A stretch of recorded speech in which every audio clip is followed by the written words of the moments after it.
तहरा भांग के सवाद में तमाचा हो बड़ी ताजा हो। तो भैया हमारे ट्रेंडिंग स्टार का एगो गाना आ जाया है, भांग के सवाद। कहीं कहीं सुना सुना आपको लग रहा होगा। जी हाँ दोस्तों, सब बताएंगे इस वीडियो में। वीडियो के अंत तक बने रहिएगा, मजा आएगा इस वीडियो में। सबसे पहले नमस्कार, प्रणाम, मेरा नाम है अमन। कैसे हैं आप सब? शुरू मैंने एक क्लिप चलाया हुआ था, आप क्लिप को देखकर ये तो समझ गए होंगे कि गाना कॉपी है। देखिए गाना कॉपी कहाँ से चालू हुआ। आम का स्वाद एक गाना आया, खेसारी लाल यादव का, खूब तहलका मचाया। उसका शॉर्ट्स कर ले, रील्स कर ले, जो भी, तो लगा खेसारी लाल यादव के भाई बोलबम तो चल नहीं रहा है, तो क्या करते हैं ना, जो गाना चला है उसी गाना को बोलबम में मिक्स कर देते हैं। आम का सवाद तो खुद नीलकमल सिंह गाने का चोरी है, जो कि आशुतोष तिवारी लिखे थे। आप लोग यूट्यूब पे सर्च कीजिएगा। उस पर उतना कंट्रोवर्सी नहीं किया गया कि चलिए गाना गा दिए, अच्छा लग रहा है, हम लोग सुन रहे हैं, पसंद कर रहे हैं। लेकिन अगर गाना नहीं चल रहा है तो आम के सवाद के जगह भांग के सवाद ही कैसा गाना है यार। लेकिन मैं यहाँ उनको ना रोस्ट करने हैं, ना उनका बुराई करने हैं, नहीं कुछ भी करने नहीं आया हूँ।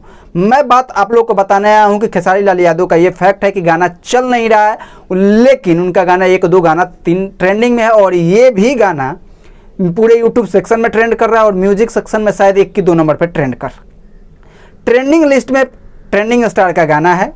गाना कहीं से भी लाए हों, चोरी का हो, रिमिक्स हो, जो भी हो, पुराने गाने को नया कर दिए हों, नए पुराने लिरिक्स को नए लिरिक्स में चेंज कर दिए हों, लोकगीत को भजन में चेंज कर दिए हों, ये उनका अपना फैसला है।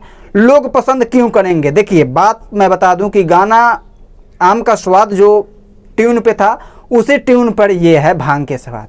और जो ट्यून है इतना ना ज़बरदस्त है ना भैया, कि मैं जब जल ढारने गया था तो उधर से एक दोस्त मेरा है, उसी के मोबाइल में मैंने ये गाना सुना, आकर फिर अपने मोबाइल में गाना सुना, और जब ये गाना सुना तो ट्यून की वजह से ये गाना बहुत पसंद आया।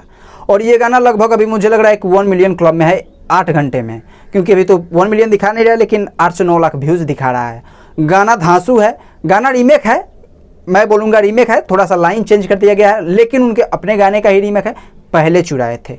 लेकिन ये गाना कितना बड़ा हिट जाएगा, क्या इसके पहले वाला गाना फ्लॉप हुआ था? देखिए क्या होता है कि 1 दिन 2 दिन का अंतराल देखा जाता है। खेसारी लाल यादव का अभी तक एक ही बोलबम का गाना हिट हुआ है, ए मोड़ भोला, अगर पूरे तरीके से देखें तो, और कोई गाना उनका नहीं चला हो, ट्रेंडिंग लिस्ट में है, उससे कोई बड़ी बात नहीं है। और इस गाने को मैं बोलूँगा कि जाइए प्यार आशीर्वाद दीजिए। गाना कैसा भी हो, लेकिन गाना सुनने में बहुत अच्छा लग रहा है, मज़ा आ रहा है सुनकर, और विवाद खत्म किया जाए, मैं यही बोलूँगा। लेकिन ऐसा गाना क्या कीजिए कि नया एक वैरायटी उठाइए कि हम लोग भी सुनने में मज़ा आए। लेकिन मैं जानते हैं कि क्यों बोल रहा हूँ कि ये गाना सुनिए, क्योंकि इसका म्यूज़िक इतना ज़बरदस्त है। आप लोग भी जाइएगा और सुनिएगा तो इसका म्यूज़िक इतना ज़बरदस्त है कि मतलब क्या बोलते हैं कि अंदर से एक जागरूक, मतलब मन कर रहा है कि मैं नाच दूँ, मैं थोड़ा ठुमके लगाऊँ, ऐसा ये गाना है। तो जाइए गाने को सुनिए, प्यार आशीर्वाद दीजिए और भरपूर प्यार दीजिए। मिलते हैं अगले वीडियो में, तब तक के लिए धन्यवाद।